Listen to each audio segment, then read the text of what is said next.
Ndugu zangu wafiwa, kwanza tupeane pole sana.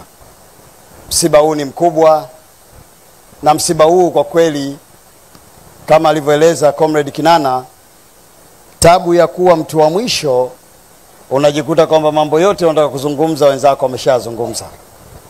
Lakini mimi bila kupoteza muda nizungumze kile ambacho nimetumwa kusema, na nasimama mbele ya familia ya wafiwa na wote mnaomboleza kutoa salamu za Mheshimiwa Rais Dr. Samia Suluhu Hassan, ambaye kama ilivyoelezwa naye yupo kwenye kikao pamoja na Katibu Mkuu Nchimbi na wajumbe wengine wakiendelea kuchakata mambo ya nchi, lakini pia kwa upande mmoja kuangalia mambo ya chama chao. Na hapa nakusudia kuzungumzia Chama cha Mapinduzi. Ndugu zangu wafiwa, Mheshimiwa Rais anakupeni sana pole. Anakupeni sana pole kwa sababu msiba huu ni mkubwa sana. Yeye anaeleza katika maelezo yake kama amepata nafasi ya kumfahamu Profesa Sarungi kwa muda mkubwa sana. Wamefanyika kufanya kazi wote katika maisha ya kazi, lakini pia amekuwa pia ni mtu ambaye mara kwa mara amekuwa ni mtu wa msaada sana kwake. Ananikumbusha kwamba yeye aliwahi kupata shida, mwanae alipata ajali. Alipopata ajali mwanae, alipokwenda Muhimbili, pale Muhimbili akakuta vijana ambao sifa kubwa ambayo yeye aliwasifia walisema wameitoa kwa Profesa Philemon Sarungi. Hili ni jambo kubwa sana kwa sababu maisha ya dunia tunapita, lakini kumbukumbu njema za mambo yako ndizo ambazo zitabaki kwa simulizi. Na mimi naungana na wote waliotangulia kusema kabla yangu katika lile jambo la kwamba tumkumbuke marehemu kwa matendo makubwa ambayo ameyafanya, ambayo yameacha athari kubwa sana. Lakini pia Mheshimiwa Rais anamzungumzia Mheshimiwa hayati au marehemu Philemon Sarungi kama ni mtu ambaye alikuwa msomi sana. Kwa sababu kama mnavyokumbuka kwenye wasifu imeelezwa, profesa yeye alikuwa mwanafunzi, alikuwa researcher, lakini pia alikuwa mtu ambaye ameacha athari kubwa katika field ya udaktari, hasa eneo la mifupa. Yeye Mheshimiwa Rais anatuomba sana tuendelee kumkumbuka kwa matendo mema. Wale ambao wamepata nafasi ya kufundishwa naye, ambao tumeona hapa wakiwepo kina Profesa Mseru, ni wazi kwamba walichokifanya wao kuacha athari ni ile athari ya mtu wa kwanza, kama ambavyo sisi tunatambulika kama wanadamu kwa sababu ya athari ya mtu wa kwanza aliyeundwa na Mwenyezi Mungu ili sisi tuwe sehemu yake. Lakini pamoja na hilo pia tunamkumbuka profesa kama mtu aliyekuwa kiunganishi. Leo hii tunaona katika makundi yetu yote haya. Lakini pia maneno mazuri aliyosema Mheshimiwa mbunge ambayo ameachiwa kama urithi wa kwamba nenda ukawaunganishe wana Rorya, kwa kutambua kwamba Rorya ina makabila mengi, lakini kwa kutambua pia kwamba nchi yetu ina watu wa namna nyingi. Leo kazi nzuri anayofanya Mheshimiwa mbunge ni sehemu ya mambo mazuri ambayo Profesa Sarungi ameacha.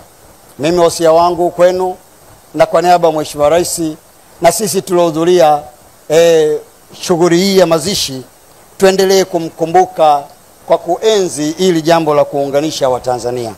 Lakini pia alikuwa mwanamichezo. Kwenye michezo hapa amezungumza mengi, lakini mimi sitaki kuingia kule kwenye mambo alozungumza ndugu Zito Zuberi Kabwe hapa na wengineo. Kwa sababu tukizungumza tutakumbusha vilivyolala, na mimi sitaki kuharibu msiba huu kwa kukumbusha aliyotokea juzi. Lakini kubwa zaidi ambayo nataka niseme tu ni kwamba Mzee Sarungi alikuwa muwazi katika kupenda Simba yake. Lakini sisi wengine bahati nzuri tumejulikana tokea tukiwa wadogo na kupenda Yanga yetu. Sasa katika mambo haya yalivyo, mimi niwaombeni sana viongozi, pamoja na kupenda vilabu vyetu vya michezo, lakini tuige mfano mzuri wa Profesa Sarungi. Profesa Sarungi hatakuwahi kuhisi katika mapenzi yake anaweza akatumia mapenzi yale kuumiza watu wengine. Lakini leo hii wako baadhi ya watu tunasikia wanatumia nafasi zao kuumiza watu wengine, kupeleka huzuni kwa watu wengine, kutopeleka furaha. Hili jambo kwa kweli linahuzunisha sana, na mimi ningependa nifikishe ujumbe huu, na ujumbe huu sio ambao nimetumwa, ujumbe huu wa kwangu mimi mwenyewe.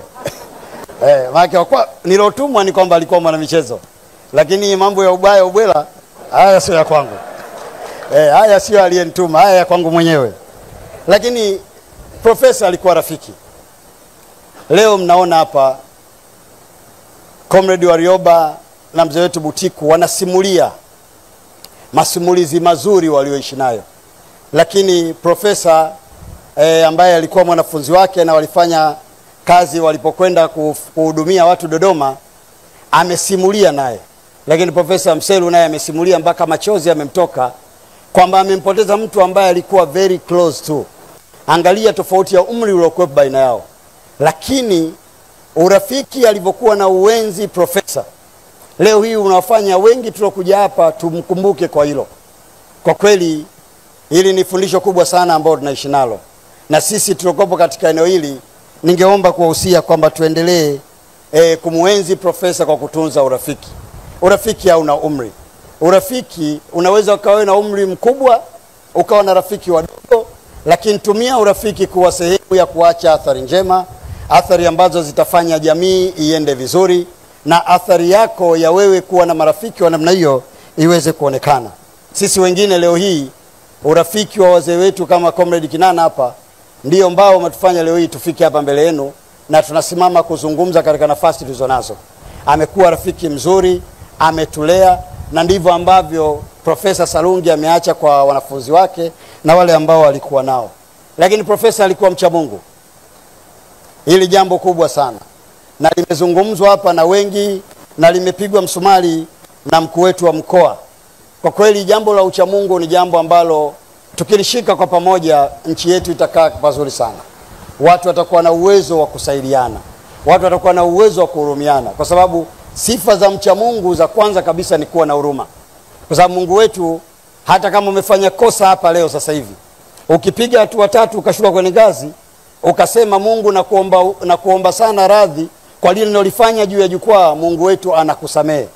Sasa profesa kwa ucha Mungu wake, ninaamini kabisa milango ya safari yake imefunguliwa, na malaika wale wema wampokee mzee wetu, wampokee katika mikono miwili, na wamfanye kuwa mmoja katika watu waliowema kesho tutakapokwenda kuamshwa naye.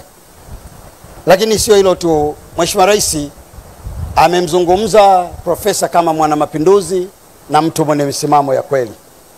Mimi nimefurahi binafsi kwa sababu rais kaniambia, lakini waliotangulia hapa wametosha kutoa ushuhuda wa jinsi profesa alivyokuwa mtu wa kweli, lakini alivyokuwa mtu anayeweza kuwa na msimamo thabiti, na huu ndio msimamo ambao unatakiwa kuwepo. Usione haya hata kama watu watakubeza kwa msimamo wako, lakini kama wewe msimamo wako ni thabiti na unauamini na unaongozwa na ithibati ya moyo wako kwa maana ya ukweli, simamia msimamo huo. Mwenyezi Mungu pekee ndiye atakayetuhukumu kesho, na sisi binafsi yangu baada ya maneno haya nimwombe sana mzee wetu, Mwenyezi Mungu ampokee na kaburi lake alifanya liwe moja kati ya viwanja vizuri, lakini pia aipe nguvu na subira familia yake. Kwa mama yetu, Mwenyezi Mungu akutie nguvu wewe na wanao na wajukuu zako na vitukuu vyako. Kwa familia yote ya ndugu Sarungi, Mwenyezi Mungu awapeni sana nguvu. Poleni sana kwa msiba, tupoe wote. Bwana ametoa na Bwana ametaa, jina lake lihimidiwe.